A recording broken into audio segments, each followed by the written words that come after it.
What's good, YouTube, and welcome to the house. A couple weeks ago, I told you, Team Samurai X1 boys, to pay attention to Infernoble Knights. I was talking about metal silver armor, how it only has 2 printings, how Annie Evie put me onto that card, but also how on the dueling book metagame, it was bubbling up into top rated, doing really consistent there as well. And when you see a deck appear on dueling book in the meta in that kind of force, it reminds me of Zephyr, where if you pay attention, it can pay you when you really see what the deck can do. Now it gets a couple results, and the fake fans who left the deck in the past didn't keep it and were like, oh, it's good again, I love this deck, I love playing it. They went back for it in mass. You can see tons of sales rates. It used to be at a market price of 15, now we see it go towards 16, 17, somebody overpaying at $22, and now the lowest listings are around $18 for near mint, with one motivated seller around $17.25 still, and then it quickly goes up from there. Not a lot of sellers with multiple copies either. You see 1 copy, 2 copies. This is out of tune chaos and still hasn't been reprinted anywhere else. So there will also be unlimiteds mixed in with the first, but people really just want their copy when they're going for this card. Also, Infernoble Arms Durandal and the sales rates from now are how we know it's getting real traction here. Rise of the Duelists, another very forgiving set in terms of prices. We see tons of sales around $7, $8, all the way through 11, and now the lowest listings are near there, $10.50, $11 for Infernoble Arms Durandal. A friendly reminder though, Rise is one of those sets that can be in the 2021 Megatons. No, will be in the Megatons, but this is a card that can be reprinted, and I would love to see it actually downgraded into super rare to match some of those other spells, and I love the lettering there, but then also secret rare wouldn't look so bad on it either, would it?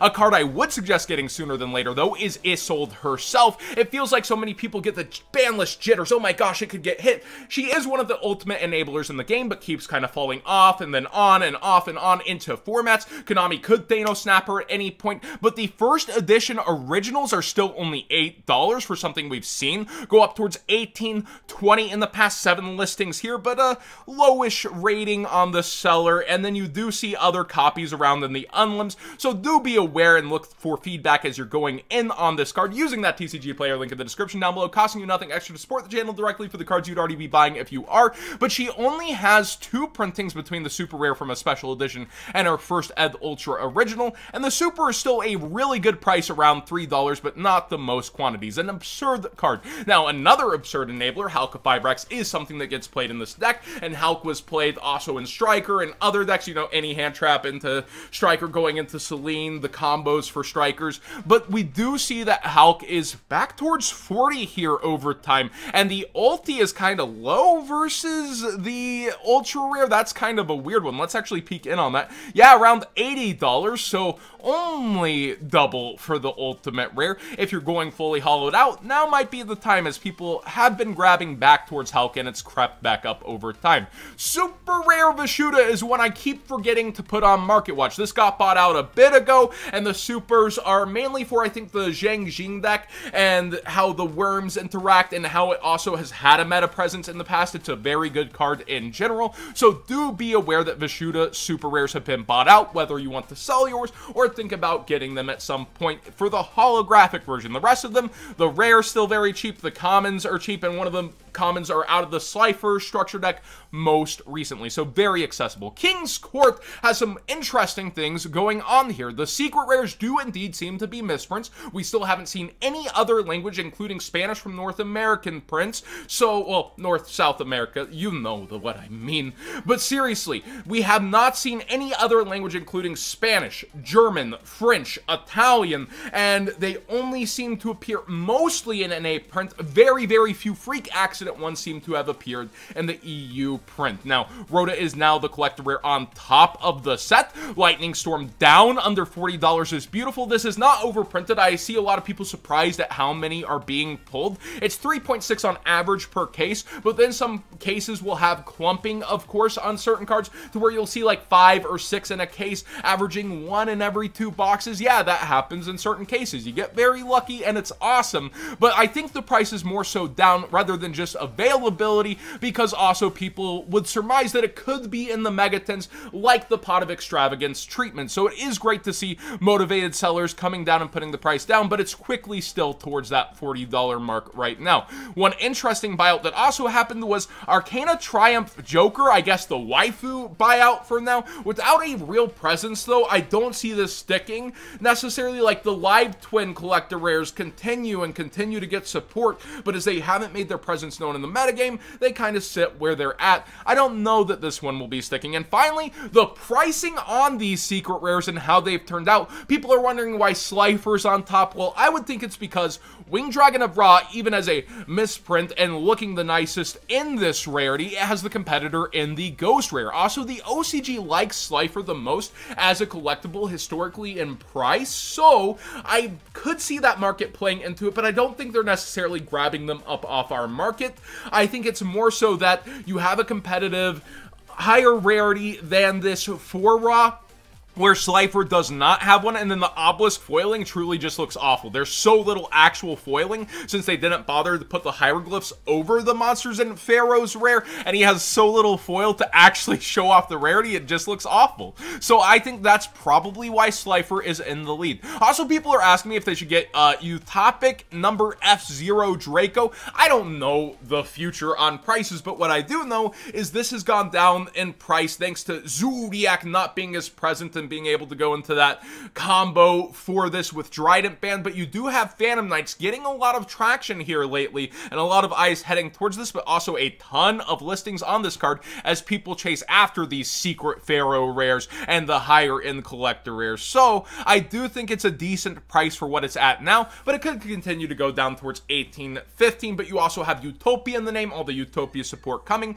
even though they don't tend to play this card necessarily. That could also give it future traction. So really, if you're comfortable with the price, go for it. If you're not, I don't know what to tell you, because it could go up or down in the future. But the collector rares also, Utopia himself, keeps going down. See, this is where Market Man's not always right. I feel like this is just a no-brainer to go up in the future, but I can be dead wrong sometimes. With hopefully a Utopia structure deck, instead of it being pieced out into something else, it would give a ton of hype, and this being the second max rarity after the Astral, but one you don't need a translation for, I would think a ton of people would go for this in the future, but who knows? It continues to go down for now. Now, some cards did miss getting collector rared over in our good old Set King's Court, and with that, people went to grab the other versions when they didn't get collector rared, such as Pot of Duality. The lowest is now 200, and people even bought light plays up and off through that price point. And then Gravekeeper Spy Supers, we did see a couple sales when it was not collector rare, around the $400 freaking mark. That is crazy.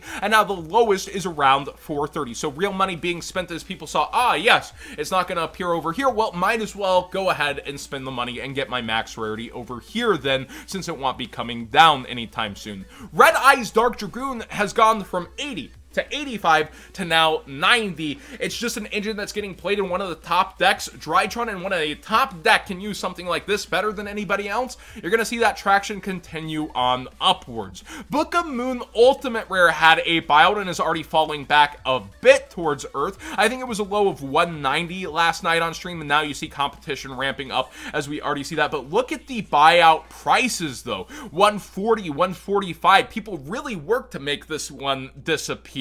So this is an interesting buyout. I personally don't like how it looks, how you don't have foiling on the book itself. That's why I like the super rare. But over time, people will settle for second max, or even try to continue to make it a max rarity. We'll see how the future of this does pan out. Ryza Ultimate Rare had a bit of a buyout, but I'm also on all Ryzas because it's funny, the Mega Monarch is sticking in price thanks to Flundrees.